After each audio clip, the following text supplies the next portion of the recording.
Okay, so to get started with today's series here, we're going to look at 5 different topics. First of all, we need to know what distance learning is. So we'll start there. And then we'll talk about how we prepare and go about planning for distance learning. It's pretty similar to traditional methods, but we need to emphasize a certain point. So we'll cover that in the next section. Then we're going to start with assessments, how we communicate information within the course and communicate with our students. And then finally, we're going to end with some ways that we can empower our students, have them buy into our curriculum, and really take ownership of their learning. Any of these links you can click on and be taken directly to that section in the slideshow. So that's just a little hint. Now, this is our first tip of the day.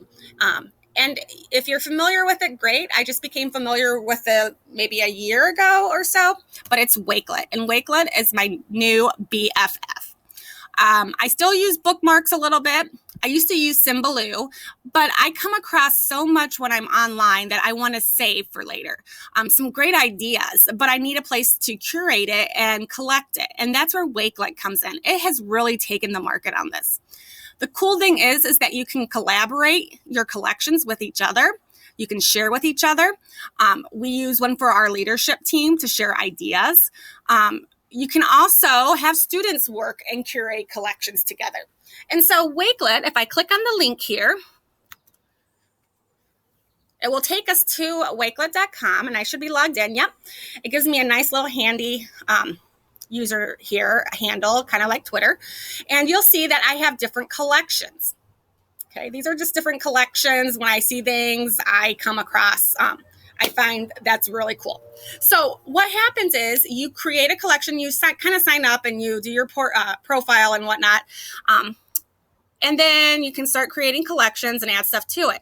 The easiest way to do it is when you sign up, you can add an extension, and you can see me circling it up here. You want to add that extension because then no matter what page you're on, if you find something super cool, you can go ahead and save it.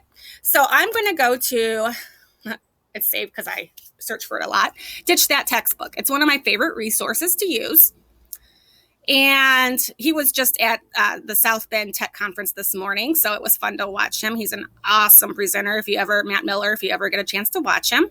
But let's say I come across this article, 50 back-to-school activities for remote learning. We definitely need that because chances are we will be remote learning, or at least remote learning 3 out of the 5 days a week. So I want to save this to come back to later on. So once I'm here, there's a couple different ways I can do it. Okay. Usually what I just do is I click on the Wakelet extension up here. And it's going to probably take a minute because I've had so many tabs open. And then I can add it to any of these collections. Let me add it to Tech Ideas. Or I can create a new one. Notice that that one that I added it to, the Tech Ideas, had an I with a line through it. That means that it's unlisted. It's not a public one. You can have the privacy set at unlisted, meaning others can access it, but it's not public. You can have it completely private and locked, or you can have it as a public collection that others can look at. Another cool thing about this is its tie-in with social media. So if you follow Twitter, if you're a Twitter fan, you can actually add things straight there. So Common Sense Education here we go. So let's say they have a great equitable distance learning for English learners. Ooh, I think I'm out of town that day, but let's say I want to save it just in case. I can go ahead and add it right here with the W, or let's say I'm on my phone at home and I add the, hold on a second. I clicked on the actual presentation. I can always just right click it, which is the 2-finger click, and save to Wakelet right here. Okay. And so it really ties in nice with social media. So you can click on the extension on regular websites, right click it, or click on the little W that was below the tweet if you want to add social media.